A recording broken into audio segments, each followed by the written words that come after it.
আসসালামু আলাইকুম, সবাইকে স্বাগতম। প্রিয় শিক্ষার্থী বন্ধুরা, আজকে আমি হিসাব বিজ্ঞান বিষয়ের এই তথ্যের আলোকে এক ঘরে নকশা বই কিভাবে প্রস্তুত করতে হয় সহজভাবে আলোচনা করার চেষ্টা করব। মনে করি এখানে কিছু লেনদেন দেওয়া আছে, এই লেনদেনের আলোকে বলেছে এক ঘরে নকশা বই প্রস্তুত করো। এটা কিন্তু সৃজনশীল না, কিন্তু সৃজনশীল পারবে যদি এই অঙ্কটা আমরা বুঝতে পারি। এক ঘরে আসলে সৃজনশীল পারবে। আমি মূলত এক ঘরে নকশা বই কিভাবে প্রস্তুত করতে হয়, কিভাবে তৈরি করতে হয় সেটা দেখাবো। এই যে আমি আসলাম এখানে, এক ঘরের নকশা বইয়ের সবটা আমি আগে থেকে সময় সেভ করার জন্য অঙ্কন করে রেখেছি, আর ওই লেনদেনগুলি উপরে ছোট্ট করে লিখে রেখেছি। লেনদেন দেখে দেখে, অঙ্ক দেখে দেখে আমরা এটা সমাধান করব। প্রথমে আছে নগদ তহবিল 60,000। নগদ তহবিল 60,000টা ব্যালেন্স বিডি বলে লিখবো। ব্যালেন্স বিডি মানে প্রারম্ভিক নগদ উদ্বৃত্ত আমার। এই যে এই 60,000 টাকা লিখবো। এখানে 2023 সালের মে 1 তারিখ দিয়ে ব্যালেন্স বিডি বলে লিখবো, প্রারম্ভিক উদ্বৃত্ত।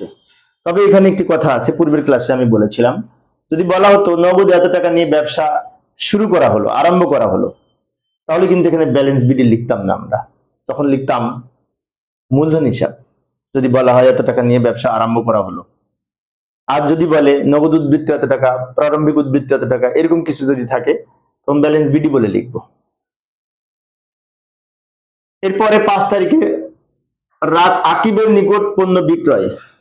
আকিবের নিকট পণ্য বিক্রয়, নগদে উল্লেখ নাই, নাম উল্লেখ আছে, তার মানে এটা ধারে। ধারের লেনদেন নকশা বইতে বসে না। এক ঘোড়া, দু ঘোড়া, তিন ঘোড়া কোনোটাই ধারের লেনদেন নকশা বইতে বসে না, বিষয়টি মনে রাখবো। 5 তারিখে আমরা লিখবো না। 6 তারিখে বলছে মনিহারি ক্রয় করা হলো। মনিহারি ক্রয় করা হলো, এটা নগদে, কিছু না বললে নগদে মনিহারি ক্রয় করা হয়েছে, এটা মনে করে।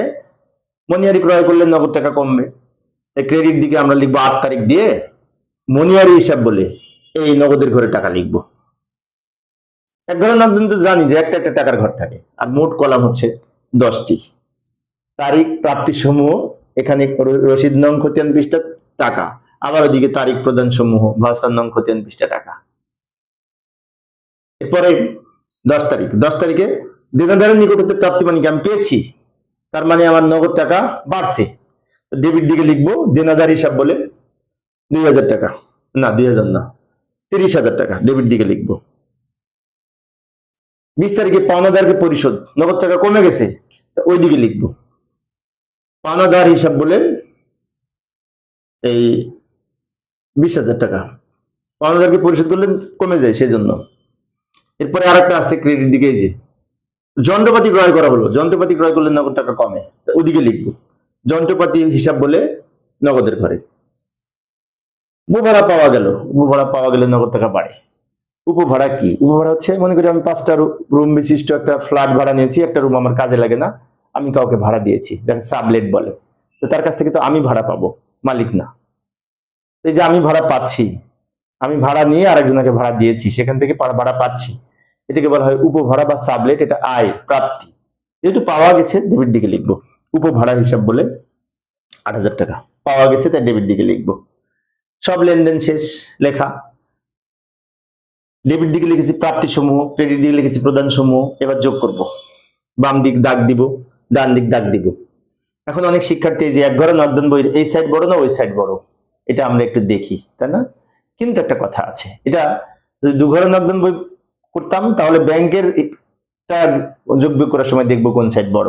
কিন্তু নগদের যে কলাম, এক ঘরা বা দু ঘরা বা তিন ঘরাতে নগদ যে কলামটা থাকে, এই কলামের যোগফল সবসময় ডেবিট দিক বড় হবে অথবা দুই দিক সমান হবে, কখনোই ক্রেডিট দিক বড় হবে না।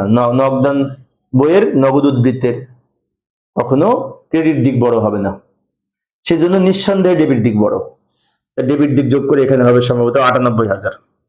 এই 98,000 দিক যোগ করলাম, এখানে লিখলাম, ওইটা ওদিকে নিয়ে যাব, নিয়ে যেয়ে দুই দিকে ডাবল দাগ দিব। এবার এখান থেকে এইগুলা বিয়োগ করে এখানে টাকা লিখব, নাম লিখব এই ব্যালেন্স সিডি।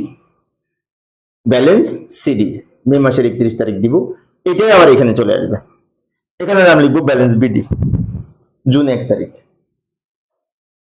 এইভাবে আমরা এই নকশা বই প্রস্তুত করতে পারি, এক ঘরে নকশা বই, তাই না? অর্থাৎ এইখানে যে ব্যালেন্স সিডি হলো, এটা হচ্ছে নগদ সমাপনী উদ্বৃত্ত। এই টাকাটা আবার এইখানে চলে আসছে, এটা হচ্ছে পরের মাসের প্রারম্ভিক, এই মাসের যেটা সমাপনী, পরের মাসে সেটি প্রারম্ভিক উদ্বৃত্ত হবে।